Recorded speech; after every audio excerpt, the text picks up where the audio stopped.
Pada bagian ini kita akan membahas tentang dinamika rotasi. Materi kelas 1 ada namanya dinamika gerak, di mana pada materi ini dipelajari tentang penyebab gerak lurus. Nah, penyebab gerak lurus adalah gaya. Jika anak-anak memberi gaya pada suatu objek, maka objek tersebut akan bergerak lurus, maju ke depan. Nah, sedangkan pada bagian ini kita pelajari tentang dinamika rotasi. Tentu yang akan kita bahas adalah penyebab gerak rotasi. Nah, penyebab gerak rotasi adalah torsi atau momen gaya. Nah, untuk memahami torsi atau momen gaya, anak-anak bisa cek video tentang torsi atau momen gaya. Nah, gaya itu sendiri secara matematis dirumuskan dengan F sama dengan M dikali A. Sedangkan torsi secara matematis dirumuskan dengan tau sama dengan I dikali alfa.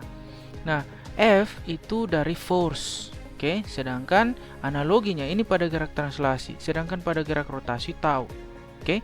Kemudian ada alfa, ini A, acceleration pada gerak lurus, sedangkan pada gerak rotasi alfa, oke? Kemudian ada M ini adalah inersia benda. Inersia definisinya adalah kelembaman atau ukuran kemalasan suatu benda untuk bergerak. Atau kalau benda itu telah bergerak, maka inersia adalah ukuran kemalasan suatu benda bergerak untuk berhenti bergerak. Oke. Nah, pada gerak rotasi I, di mana I ini namanya momen inersia. Definisi momen inersia tidak jauh berbeda, adalah ukuran kemalasan benda untuk berotasi pada porosnya. Jadi seperti itu. Oke, kita pahami dulu tentang momen inersia. Nah, bagian pertama ini kita mau memahami tentang momen inersia pada partikel. Nah, momen inersia dari sebuah partikel bermassa itu didefinisikan sebagai hasil kali dari massa partikel dengan kuadrat jarak partikel itu dari titik poros.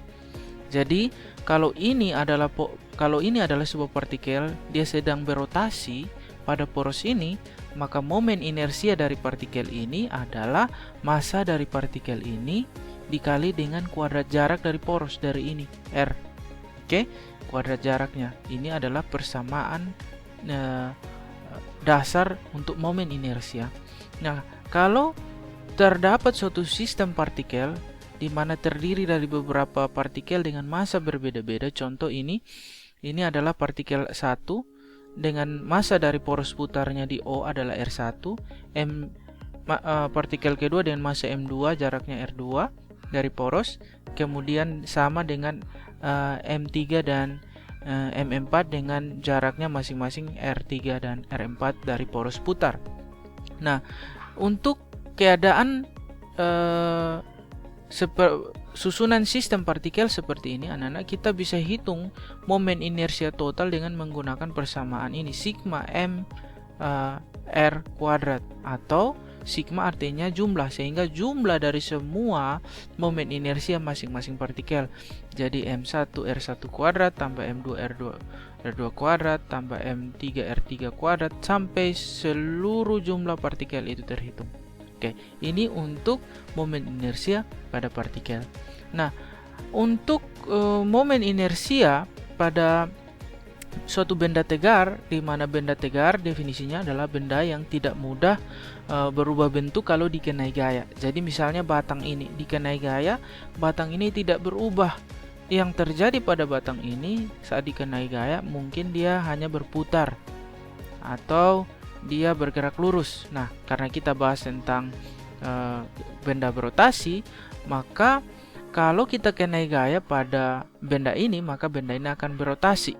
Nah, kemalasan atau inersia atau momen inersia dari benda ini untuk berotasi itu nilainya adalah 1/12 ml kuadrat, dipakai L bukan R.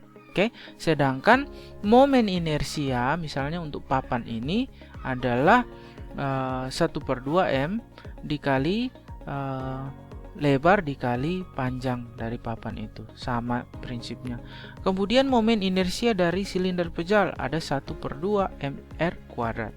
Oke, sedangkan untuk bola pejal 2/5 mr kuadrat.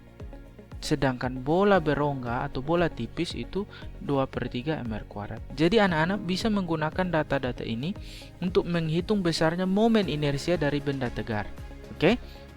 Nah, sekarang pada bagian ini kita bahas tentang hukum 2 Newton pada kasus gerak rotasi, khusus katrol bermassa.